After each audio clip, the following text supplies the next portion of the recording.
so today we're going to look at the Quantaris and figure out how to do quantum yield measurements. Alright, so the first thing we want to do is turn on our instrument, so we'll do so by clicking on the power button. And then we're going to show you first how to load a solid sample. So to do that, we're going to open up this chamber right here. And then you can see there's like a cylinder piece and a screw. So make sure you're holding on the cylinder piece because it's going to drop down. And then we want to go ahead and unscrew this part.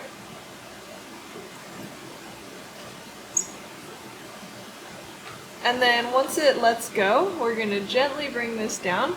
And then when you have your sample, so on top of the Quantaris we have these sample holders. So this will be one we use for our blank. And then when you're ready, you can, like after the blank, you can then load it in with your sample. And then the UV light, so we have a UV light. It's not the best. But you can shine it down, and then if it's glowing at all, then you're gonna want to clean it out better. But this one's not really glowing at all, so we're gonna go ahead and use it for our blank. And then just gently put it back in here. And then make sure it's pushed in all the way. And we'll hold it up and then screw things back in.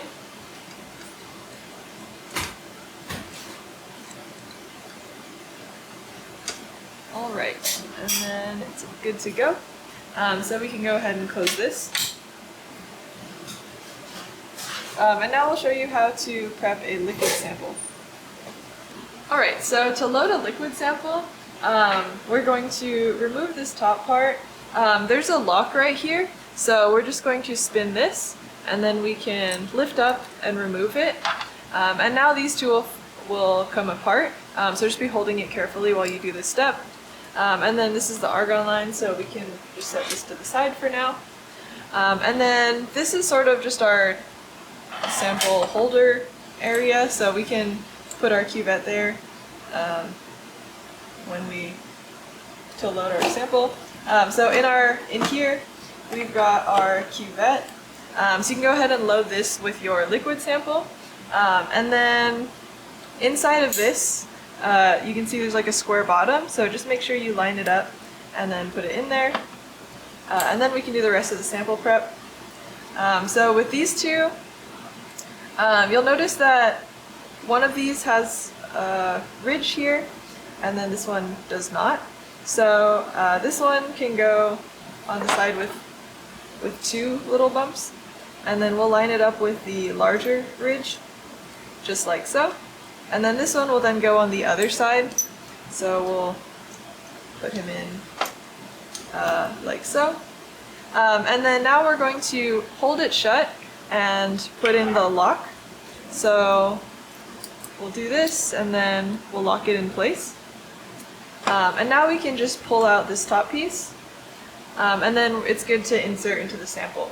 So this one has, on this side you can see there's like a little ridge, and this side does not. So with the side with the ridge, that'll be on the top side. So we'll line this up, and then it'll fit in nicely like so.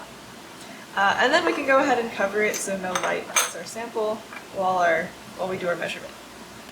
So one more thing to note, so depending on whether you're doing a solid or liquid sample, this knob either needs to be pressed in or not. So if you're doing a liquid sample, then it's fine for it to be pressed in. But then if you're doing a solid sample, this needs to be pressed out or pushed out. And so you can think of it as like, A is straight across, so it's the one that's here, and then B is, going down towards the sample chamber, so that's for solid, and this is liquid. So just make sure this is adjusted depending on solid or liquid. And then just a reminder, so initially you're going to have to run a blank, so make sure whether you're doing liquid or solid, you load initially a blank sample. And then later then you can go through this process again to load your sample, and then you can run the measurement.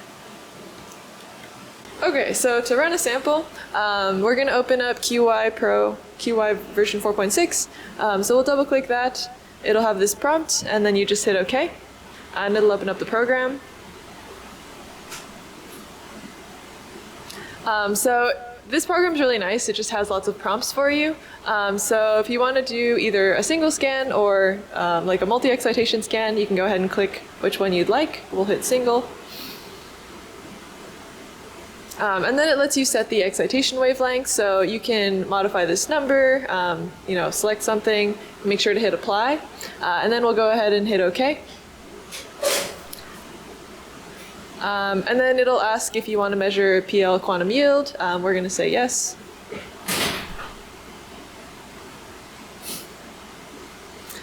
So the first thing it wants is a reference sample. So that's going to be our system with nothing in it. So either an empty cuvette or the other piece with just a blank sample or like sample holder inside.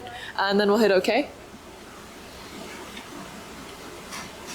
And then now it's going to go ahead and prompt you to enter your sample. So now you can take out the component, either fill the cuvette or fill the other piece with a solid sample. And once you've done that, you've secured it inside. We'll hit OK.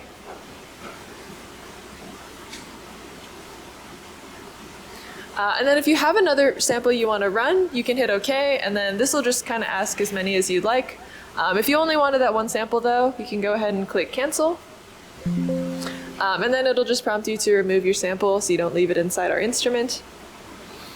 And then if you're like, oh shoot, I want one more sample run, you can go to this top left corner. You can hit measurement or scan or whatever you'd like to do. And then if you go ahead and click measure, then it'll go ahead and reprompt you to enter your sample and all that stuff again. As far as data collection, so yeah, this is your graph. Most people really just want the quantum yield value. And then there's a few other graphs you can take a look at, but mainly people just want this graph right here. So if you want to go ahead and save that data, so if you go to File and then Save, that's going to save the program file. So if you want to recover it just within this program and open it up again, you can do that. The other way is you can click Print, and it'll print a PDF, just this whole graph and all of these numbers for you. You can print a PDF and then save it in your file on the computer. And then the last thing, if you just want to kind of save this graph, some of those points, if you right click on the graph and click Save to File as Data, then you can go ahead and kind of save some of the graph features as well. Just be sure to always put it into your folder, wherever that may be. And then click Save. And then once you're done with that, we'll show you how to take down all your sample, and we'll just kind of exit out of this program. All right, so to disassemble the liquid sample, we'll first take off this cover. And then we're going to just pull this straight out. We can put it into this loading chamber, just so it's kind of held up. So we'll place it back in here. To disassemble it, we'll first take off this lock, and then we'll pull this out. And then we'll carefully open this up, and then we can remove these two pieces. And then this cuvette, once you finish cleaning it off, it can go back in this box. And then these two, we can, I guess, put it back in here. So set these here. And then this argon line does need to be lined up properly, so I believe it goes like this. So just make sure it's lined up like so. And then we can go ahead and close it. And then we're going to hold it closed and then put the locking mechanism on it again. So we'll lock that in place. And then now that that's all set, we can lift it straight up, and then we can put it back in right where it was. And then for if you had a solid sample, just make sure you open it up, unscrew, make sure you're holding the piece, unscrew, take it out, clean it out, and then close up this chamber. And please make sure to turn off the instrument when you're completely done.